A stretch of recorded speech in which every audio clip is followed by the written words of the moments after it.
Olá, meu nome é Larissa, sou consultora tributária da área estadual. Olá, eu sou Gustavo Ramos, consultor tributário da área estadual, e o tema do TC News em debate essa semana é sobre a exclusão diferencial de alíquotas para o ano 2022.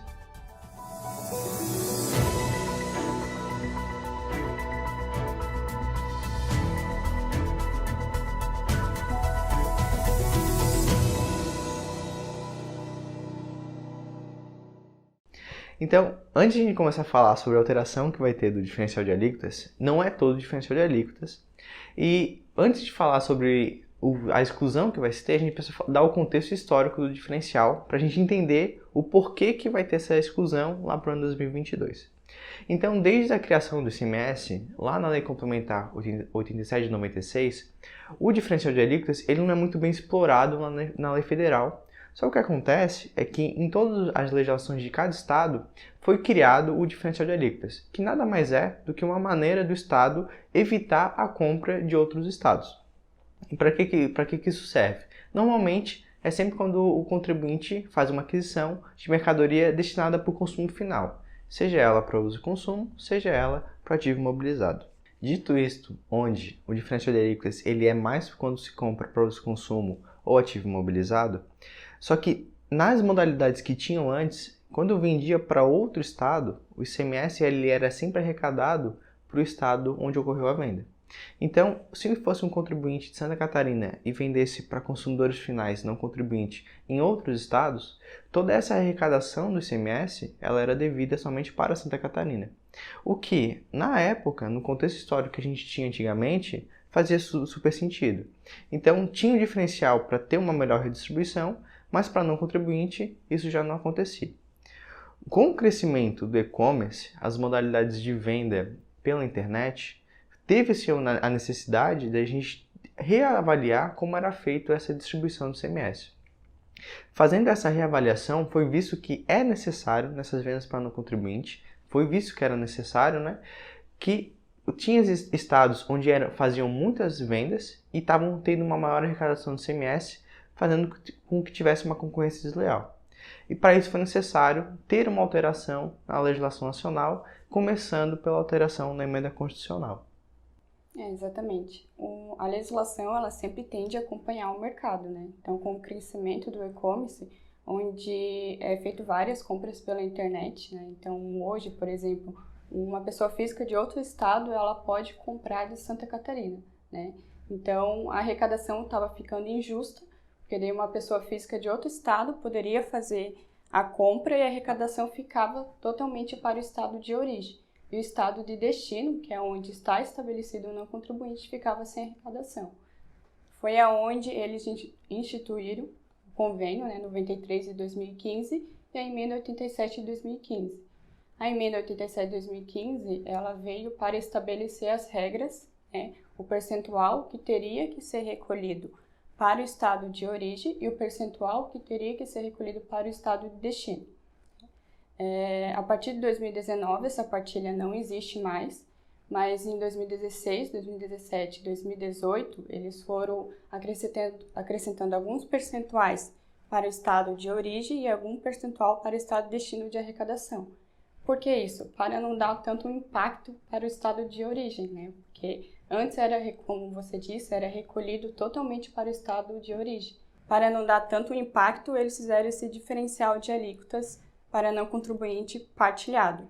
Mas a partir de 2019, aí foi totalmente 100% para o estado de destino. É importante a gente destacar que esse recolhimento, ele sempre foi instituído mais para as empresas do regime normal, Lucro real e lucro presumido. Isso porque as empresas do Simples, desde 2016, elas têm a decisão do STF, conforme a DI 5464, que estabeleceu que as empresas do Simples Nacional estavam suspensas de recolher esse diferencial de alíquotas para não contribuinte. Algumas empresas do Simples Nacional havia recolhendo, por até insegurança, porque era só uma suspensão e não era uma dispensa, mas sempre houve a dispensa para a empresa do Simples Nacional. Então, a partir desse ano foi publicado que as empresas do Simples Nacional têm a dispensa. Então, desde 2016 já não havia o recolhimento pela suspensão, e a partir desse ano foi publicado que as empresas do Simples Nacional estão dispensando. É importante a gente destacar, né, Gustavo, que as empresas do Simples Nacional elas estão dispensadas do recolhimento diferencial de alíquotas para não contribuinte, ou seja, quando ela vende para um não contribuinte de outra UF. Né? Se ela está comprando para uso e consumo automobilizado, elas continuam recolhendo diferencial de alíquotas com a mesma tratativa de uma empresa do regime normal. Isso é uma dúvida muito comum, né? Porque aí o pessoal vê que foi suspenso o diferencial para o Simples e acha que é todo o diferencial, mas não, é o diferencial na venda para não contribuinte. Interessante que junto com essa decisão do Simples, foi também revisto alguns outros pontos, que é o foco aqui do TC News do debate dessa semana, que é a exclusão para o ano 2022. Então, não é todo o diferencial de alíquotas, também é somente essa questão do diferencial na venda para não contribuinte. O que foi observado? Que desde a criação lá da emenda constitucional e a publicação do convênio, essa alteração é uma majoração de imposto.